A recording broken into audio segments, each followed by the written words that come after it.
public health, they've got to come up with some changes. So our first changes are going to be led by Edwin Chadwick, best comb over in Victoria, England. So he writes a report in 1842, again making suggestions, saying that there's huge problems with poverty and ill health and living conditions. And here, look, I come up with some practical solutions. People read it, people are interested in it. But the trouble is, solutions cost money. So solutions were things like, sewerage, water supply. But the trouble is where the money comes from. And it's not coming from the poor, is it? It's coming from the richer people. And they didn't care. So they weren't really too interested with his suggestions. But we then do have a Public Health Act in 1848. Right, it's beginning of change, don't get too excited. The trouble was with this one, it wasn't compulsory, it was all suggested. So we suggest that you do this, we suggest that you do that. But the trouble is it costs money. And because it's not forced, people are thinking, well, I don't really have to bother then. So it was too suggestive, which means, as it said there, by the end of 1853, only 163 places set up a local board of health. But we'll take baby steps, because baby steps are good and the baby steps are what they needed. So again, you talk about it being a foundation, building blocks, those kind of terminology. It didn't change dramatically overnight. We'll then start to get a little bit more change. So we have our problem with cholera now being cracked as such. It was that bloomin' water. All right, so John Snow made the link between water and the Broad Street pump.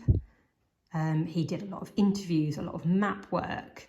He really investigated this in a very clear scientific way.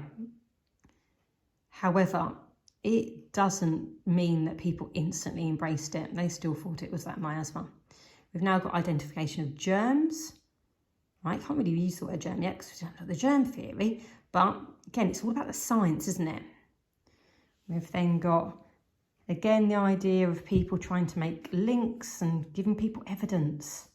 Then, a particularly smelly moment. Dun dun dun. All right, we have our great stink. It's that lethal combination of human excrement and a hot summer.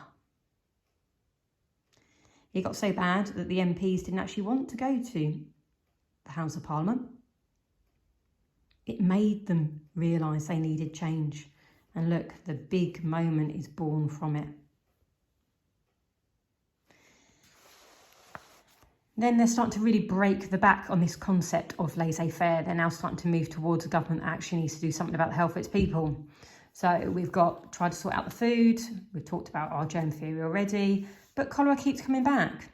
However, this outbreak of cholera was not as bad as the other outbreaks of cholera. Why? Because they've now sorted some of the sewers out. Huge moment in terms of people getting their vote. Starting to come up with, obviously, new inventions. It was a hell of a lot better to have a pail privy, right? Because you could actually have a removable pail, a removable bucket. That was a hell of a lot better. Then we've got Benjamin Disraeli. He was the leader of the Conservative Party. He wants the Conservative Party to get into power. He realises the way in which they can get into power is to promise to help these people. Clever man. So in 1872, he makes a big promise. And look, he makes a speech in Manchester. Shock, horror. You pick an industrial town to make these promises. Pure air needed. Pure food needed. Inspection of unhealthy houses definitely needed. Within 2 years, he's the British Prime Minister. And then within 1 year, he has to see through his promises, doesn't he? So the second Public Health Act. And don't forget, food's getting cheaper, which is always good.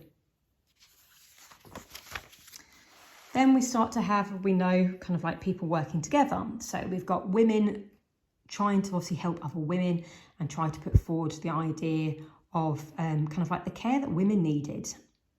So pregnant women, free school meals for children. Yeah, so it's women kind of like now starting to take a little bit more control over their lives. all part of like links to the suffrage movement in terms of women getting the right to vote by 1918. Civic means town, so pride in your town.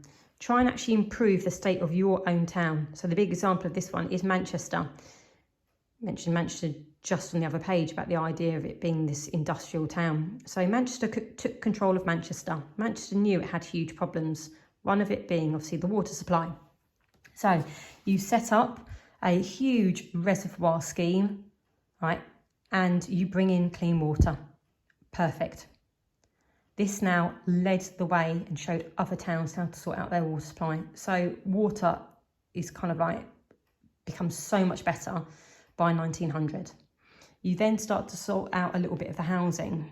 Housing doesn't necessarily get better a lot quicker because it's still a problem in the modern time period that we'll look at next. However, start to build decent housing for the poor. You know, it's not going to be dramatically better, but it's a hell of a lot better than what they had before.